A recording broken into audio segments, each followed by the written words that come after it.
بسم اللہ الرحمن الرحیم۔ سورۃ الرعد، رکوع نمبر 6، اہم نکات اور اس کا ترجمہ اور تفسیر۔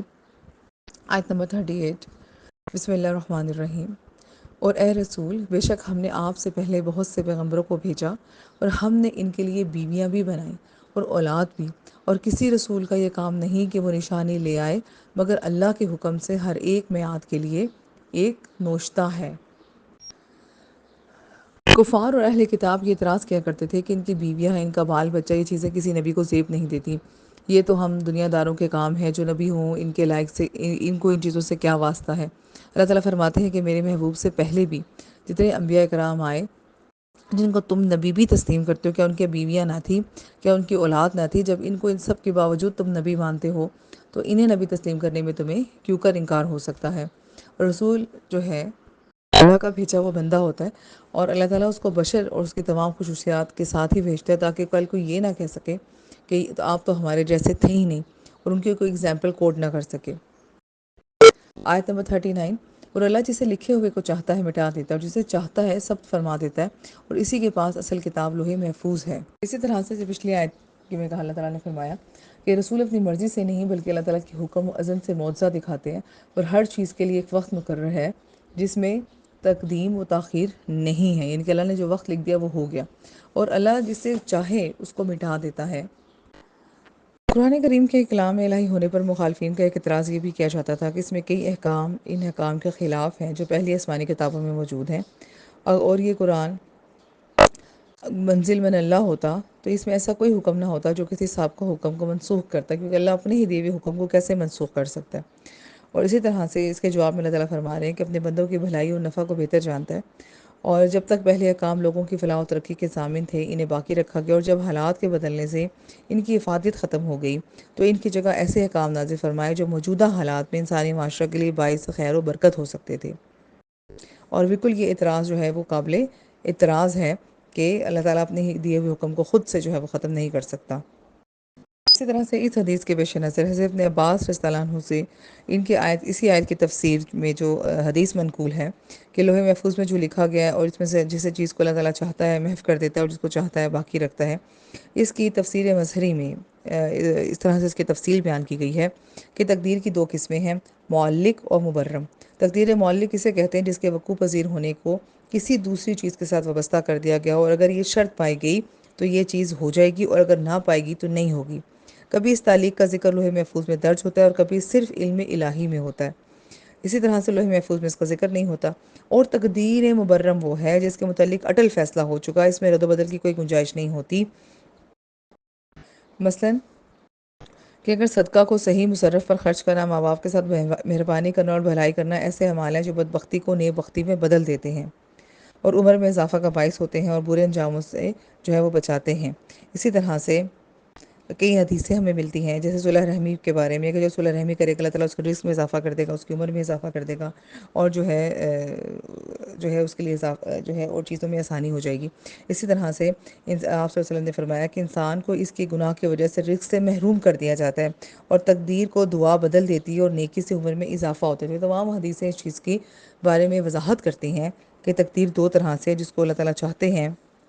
اور جس کو اللہ تعالیٰ جو ہے وہ بدل دیتے ہیں۔ اسی زمن میں حضرت فاروق اعظم رضی اللہ عنہ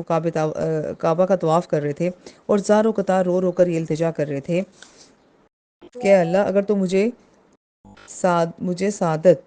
بندوں کے زمرہ میں لکھا ہے تو مجھے اسی زمرہ میں رہنے دے، اور اگر تو نے مجھ پر شقاوت لکھی ہے تو اسے مجھ سے مٹا دے، اور یعنی سعادت اور مغفرت کی فہرست میں میرا نام ثبت کر دے کہ تو مٹاتا ہے جو چاہتا ہے اور ثبت کرتا ہے جو چاہتا ہے، الکتاب تیرے پاس ہے۔ اسی طرح سے ایک طویل بحث ہے اس ساری چیز میں کہ اللہ تعالیٰ نے کچھ چیزیں جیسے آپ کی عمر، جنس، رزق، کچھ چیزیں تو فکس کر دی ہیں، لیکن کچھ چیزیں ایسی ہیں کہ جس میں جو ہے وہ موت کا وقت جیسے فکس ہے، کچھ چیزیں پیدائش کا وقت فکس ہے، اور کچھ چیزیں ایسی ہیں جو کہ ہمارے حالات و اطوار اور ہمارے اعمال کے ساتھ ساتھ بدلتی رہتی ہیں۔ آیت نمبر 40۔ اور اگر ہم اس عذاب کا کچھ حصہ جس کا ہم نے ان کافروں سے وعدہ کیا ہے آپ کو حیات ظاہری میں ہی دکھا دیں، یا ہم آپ کو اس سے قبل اٹھا لیں، یہ دونوں چیزیں ہماری مرضی پر منحصر ہیں، آپ تو صرف احکام کے پہنچا دینے کی ذمہ داری ہے اور حساب لینا ہمارا کام ہے۔ اب اس میں اللہ تعالیٰ فرما رہے ہیں کہ اے محبوب صلی اللہ تعالیٰ علیہ وسلم، کفر کو شکست فاش ہوگی، کفر ختم ہو جائے گا کو دامن بحر و بر، آبادیوں اور صحراؤں پر اسلام کا پرچم لہرائے گا۔ یہ ہمارا وعدہ ہے جو ضرور پورا ہوگا۔ ان میں سے کچھ آپ کی اس حیات ظاہری میں وقوع پذیر ہوگا اور کچھ بعد میں رونما ہوگا۔ انیوں سے پریشان نہ ہوا کریں، حق کا پیغام پہنچا دینا آپ کی ذمہ ہے اور اس سے باز پرس کرنا اب ہمارا کام ہے۔ یعنی کہ آپ کا کام تھا کہ آپ نے حق کو پہنچا دیا، اب ان کو سزا یا جزا دینا ہمارا کام ہے۔ آیت نمبر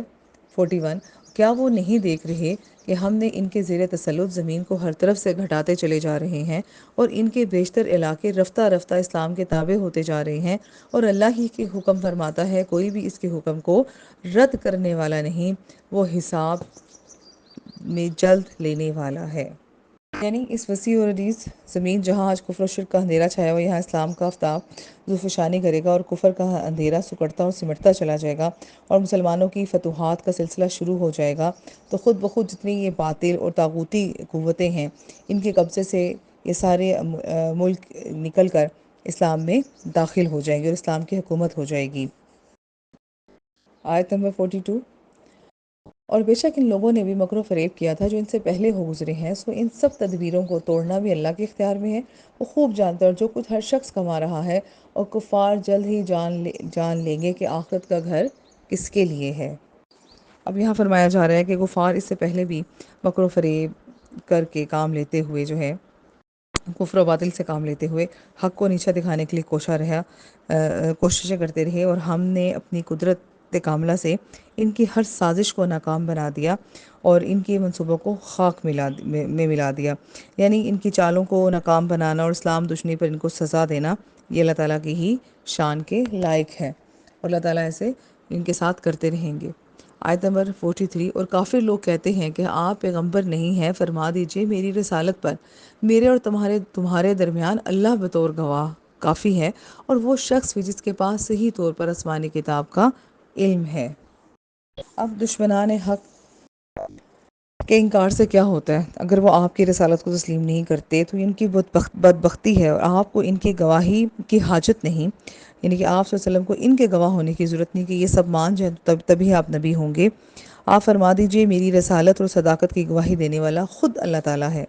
اور وہ لوگ بھی میری سچائی اور میرے نبی برحق ہونے کی شہادت دے رہے ہیں جن کو اس کتاب مقدس کا علم عطا فرمایا گیا ہے، اور کتاب کا علم ظاہری بات اللہ تعالیٰ اسی کو عطا فرماتا ہے جو یہ علم حاصل کرنا چاہتا ہے، جس کے دل میں ذرا سے بھی نور ہوتے۔ تو سب سے پہلے اولین میں سے جنہوں نے اس کتاب کو صحیح طور پر سمجھا اور سمجھ کر مومن ہوئے، اور ان کے اس کتاب کے معنی اور اسرار پر آگاہی ہوئی،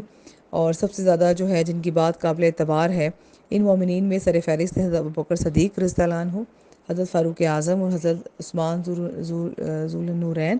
اور باپ مدینۃ العلم حضرت علی رضی اللہ تعالیٰ عنہم۔ تو یہ سب وہ ہیں جو سب سے پہلے اولین مومنین میں سے ہیں جنہوں نے قرآن کے معنی اور اسرار کو سمجھا اور سمجھ کے امت تک پہنچایا، اور یہ سب وہ براہ راست نبی صلی اللہ علیہ وسلم سے علم حاصل کرنے والے ہیں۔ وآخر دعوانا الحمدللہ رب العالمین، والسلام علیکم ورحمۃ اللہ وبرکاتہ۔ سورۃ الرعد یہاں رکن نمبر 6 میں مکمل ہو گئی۔